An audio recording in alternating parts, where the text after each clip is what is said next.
Hello everyone, class 8 maths zone exercise 6.4 question number 7 दिया गया है जिनको हमें फैक्टराइज करना है। इसमें जो क्वेश्चन दिया गया वो है क्वाड्रेटिक ट्राइनोमियल। क्वाड्रेटिक ट्राइनोमियल को कैसे फैक्टराइज करते हैं ये आप देख सकते हैं। दिया गया है Q square minus 10q plus 21। Clear है। तो हम मिड टर्म जो दिया गया है मिड टर्म क्यू वाला टर्म इसको दो पार्ट में स्प्लिट करेंगे। कुछ इस तरीके से स्प्लिट किया जाता है कि प्लस माइनस करने पर मिड टर्म आ जाए और मल्टीप्लाई करने पर कांस्टेंट टर्म आ जाए। ठीक है। तो हमने -10q को दो पार्ट में स्प्लिट किया है -7 और -3 के रूप में। यदि -7 और -3 को मल्टीप्लाई करेंगे तो माइनस इंटू माइनस क्या हो जाएगा प्लस, और 7 3 जा कितना हो जाएगा 21, और -7 -3 जुड़ जाएगा तो आंसर क्या आएगा -10q आएगा। हमारे पास 4 फैक्टर्स आ गए, 4 टर्म्स आ गए। 4 टर्म्स में हम ग्रुपिंग करके पेयर फाइंड आउट कर लेते हैं, और पेयर फाइंड आउट करेंगे तो दो दो टर्म्स एक साथ आएंगे। अब एक पेयर में से जो कॉमन होगा उसे हम फाइंड आउट कर लेंगे। यहाँ पर फर्स्ट टर्म में क्यू स्क्वायर है, इसमें क्यू है तो सिंगल क्यू को हम कॉमन ले सकते हैं। फिर ब्रैकेट में यहाँ पे क्यू लिखेंगे -7 यानी क्यू -7 हो गया। अब यहाँ पे दूसरे पेयर में देखेंगे कि -3 को हम एज ए कॉमन रख सकते हैं। -3 को कॉमन इसलिए रखेंगे कि -3 से -3 भी कट जाएगा और +31 भी कट जाएगा। तो -3 अगर कॉमन हमने रखा है तो -3 से -3 क्यू में डिवाइड करेंगे तो -3 से -3 कट जाएगा, बचेगा क्या आपका क्यू। और यहाँ पर +21 में -3 से डिवाइड करेंगे तो प्लस माइनस क्या होगा माइनस, और 7 3 ज़ा 21, 7 हो गया यानी क्यू -7। अब जो बार बार आ रहा है उसे हम कॉमन के रूप में लिख लेंगे, यानी क्यू -7 को सिंगल टाइम लिख लेंगे क्यू-7, और जिसको हमने कॉमन लिया है उसको एक ब्रैकेट में ला देंगे तो आ जाएगा आंसर क्यू-3। ये हो जाएगा हमारा फैक्टराइजेशन। क्वेश्चन नंबर 8 दिया गया है x square plus 13x plus 40। Constant term क्या है 40 है, मिड टर्म क्या है हमारा 13x है। तो 13x को दो पार्ट में हम स्प्लिट करेंगे, तोड़ने का काम करेंगे कि प्लस करने पर 13x आ जाए और मल्टीप्लाई करने पर +40 आ जाए। तो हमने 13 को दो पार्ट में स्प्लिट किया है तो 8x प्लस 5x, यानी 8 + 5 कितना होता है 13, और 8 5 ज़ा कितना होता है 40। पेयर फाइंड आउट कर लेंगे।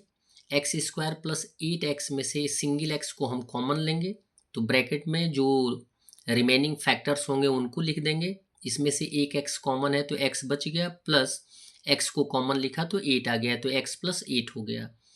अब दूसरे पेयर में से कॉमन लेंगे तो हम 5 कॉमन ले सकते हैं, +5 कॉमन लेंगे तो इसमें x बच जाएगा, और +5 से +40 में डिवाइड कर देंगे तो आ जाएगा 8 5 ज़ा 40 यानी x + 8। x + 8 और x + 8 को हम एज ए कॉमन रख लेंगे और लिए गए कॉमन को एक साथ कर देंगे x + 5। ये हो जाएगा हमारा फैक्टराइजेशन।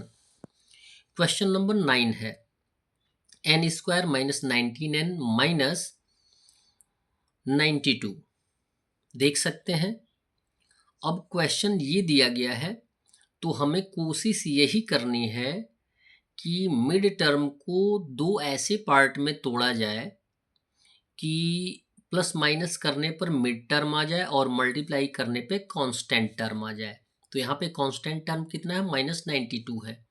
तो आप ये देख सकते हैं कि यदि 19 को हम दो पार्ट में स्प्लिट करेंगे तो किसी कीमत पे ऐसा कोई टर्म नहीं आएगा कि प्लस माइनस करने पर 19n तो आ जाएगा लेकिन मल्टीप्लाई करने पर 92 नहीं आएगा। तो हम क्या करेंगे 92 को फैक्टराइज करेंगे। जैसे हमने यहाँ पे फैक्टराइज किया है 92 को, 2 से काटेंगे 46, फिर 2 से काटेंगे 23। अब 23 जो है 23 से ही रेड्यूसिबल है। ठीक है। तो अब मल्टीप्लाई कर देंगे, एक पार्ट कितना हो जाएगा 2 2 ज़ा 4 और दूसरा पार्ट कितना हो जाएगा 23। तो हमारे पास दो पार्ट आ जाएगा, एक 23 और एक 4। तो फर्स्ट वाले को यानी जो लार्जर नंबर है उसे नेगेटिव में हम प्लेस कर देंगे और स्मॉलर नंबर को पॉजिटिव में। क्यों प्लेस करेंगे, क्योंकि हमें आंसर -19 लाना है। तो -23 ग्रेटर नंबर है और +4 क्या है, स्मॉलर नंबर है। तो जब भी ग्रेटर नंबर में से स्मॉलर नंबर को माइनस करते हैं तो आंसर क्या आता है, नेगेटिव आता है। 23 में से 4 माइनस कर देंगे तो 19 आएगा, और 23 ग्रेटर नंबर नेगेटिव है तो आंसर भी नेगेटिव हो जाएगा। अब हमारे पास 4 टर्म्स हो गए। पेयर फाइंड आउट कर लेंगे, कॉमन फाइंड आउट करेंगे। n स्क्वायर माइनस 21, n में से n कॉमन हो जाएगा तो यहाँ बचेगा n, और यहाँ पे -23। 4n माइनस 92 में से 4 कॉमन ले लेंगे, यानी +4 कॉमन लेंगे, तो +4 हमने कॉमन लिया, n बचा है, और +4 से -92 में डिवाइड कर देंगे तो -23 आ जाएगा। यहाँ पर आप देख सकते हैं कि n-23 और n-23 as a common use हो जाएगा n-23 के रूप में, और जो कॉमन हमने लिया है n+4, इसको हम एक ब्रैकेट में ला देंगे n+4 के रूप में। ये हो जाएगा हमारा फैक्टर्स। क्लियर है। नेक्स्ट क्वेश्चन दिया गया है, question number 10, P square minus 5p minus 176।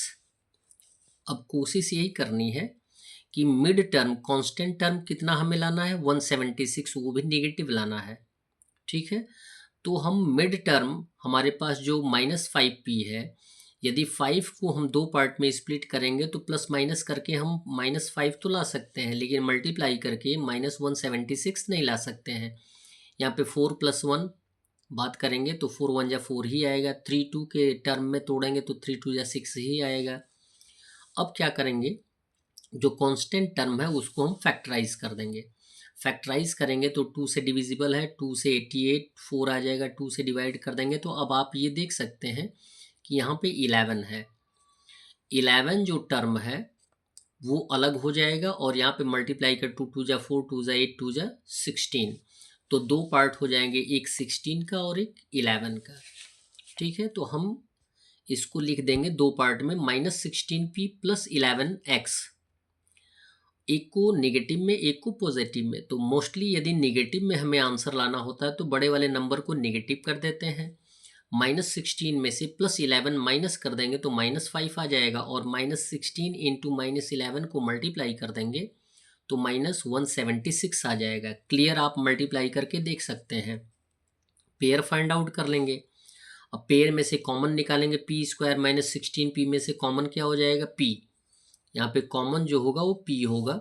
अब जो रिमेनिंग फैक्टर्स होंगे उनको हम ब्रैकेट में लिख लेंगे, यहाँ पे p -16 और फिर +11 को एज ए कॉमन रख लेंगे, तो यहाँ पे आ जाएगा x, -11 से 176 में डिवाइड कर देंगे तो आंसर आ जाएगा 16। तो ये हमारा आ जाएगा p -16, सॉरी यहाँ पे आना चाहिए p। ठीक है, ये p है, तो हम लिख देंगे p -16 को एज ए कॉमन, और जो कॉमन लिखा गया है उसे हम ब्रैकेट में लिख लेंगे p + 11। ये हो जाएगा हमारा आंसर। 11 दिया गया 48 + 22x - x²। टर्म यदि आप चाह रहे हो, इच्छा हो, तो आप इसको अरेंज कर सकते हैं, यानी क्वाड्रेटिक ट्राइनोमियल के रूप में। अदरवाइज यदि आपको ये समझ में आ रहा हो तो सेम टू सेम इसी तरीके से आप सॉल्यूशन भी फाइंड आउट कर सकते हैं। कांस्टेंट टर्म क्या है, 48 है। मिड टर्म क्या है, 22x है, यानी 22x को दो पार्ट में हम स्प्लिट करें, कुछ ऐसे ही स्प्लिट करें कि प्लस माइनस करने पर 48 आ जाए, और सॉरी प्लस माइनस करने पर 22x आ जाए, और मल्टीप्लाई करने पर 48 आ जाए। 48 को स्प्लिट कर दें, 48 को स्प्लिट करेंगे, 2 से डिवाइड करेंगे 24, 2 से 12, 2 से डिवाइड करेंगे 6, और 2 से डिवाइड करेंगे 3। अब इनका पेयर हम फाइंड आउट, 2 2 जा 4, 2 जा 8, एक पेयर 8 हो गया, और 2 3 जा कितना हो जाएगा, 6। तो ये हो जाएगा हमारा दूसरा पेयर। तो हम दो पेयर में फाइंड आउट कर देंगे, तो एक आएगा 8x + 6x, और ये हो जाएगा -x²। अब पेयर फाइंड आउट कर लेंगे। पेयर फाइंड आउट करने के बाद जो कॉमन आएगा उसे हमने, यानी 48 + 8x में 8 कॉमन ले लेंगे, तो यहाँ पे बच जाएगा 8 6 जा 48, यानी 6 + x बच जाएगा। यहाँ पर आप देख सकते हैं कि -x कॉमन लेंगे, -x कॉमन लेंगे तब ये जाके पॉजिटिव होगा। ठीक है, तो -x कॉमन लेंगे, तो यहाँ पे कुछ गड़बड़ी लग रही है, इसको आप एक बार क्लियर कर लेंगे। हमें लग रहा है कहीं कुछ गलत है, तो इसको आप आंसर सीट के अनुसार ही सॉल्व कर देंगे। क्वेश्चन नंबर 12 दिया गया है, x² - 23x + 42 mid term -23x है, यानी मिड टर्म को 2 पार्ट में हमें स्प्लिट करना है कुछ इस तरीके से कि प्लस माइनस करने पर -23x आ जाए और मल्टीप्लाई करने पे +42 आ जाए।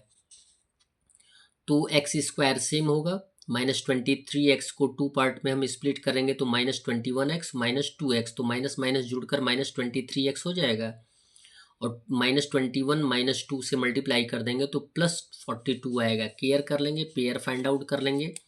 पेयर फाइंड आउट करने के दौरान जो कॉमन होगा उसे हम रख लेंगे, एक्स स्क्वायर -21x को x लिख देंगे और जो फैक्टर बचे होंगे उसको हम लिख लेंगे x -21 और यहाँ पे कॉमन हो जाएगा -2x। -2x में जो रिमेनिंग फैक्टर्स होंगे x बच जाएगा और फिर माइनस से +42 में डिवाइड कर देंगे तो -21 आएगा। अब x -21 एज ए कॉमन आ जाएगा और x -2 को एक ब्रैकेट में रख देंगे जो कि हमारा फैक्टराइजेशन होगा, फैक्टर्स होगा, यानी इन दोनों को मल्टीप्लाई करने पे हमारा आंसर इतना आना चाहिए। ये हमारा वेरिफिकेशन है। That's all. वीडियो को लाइक करें और चैनल को अवश्य सब्सक्राइब करें। धन्यवाद।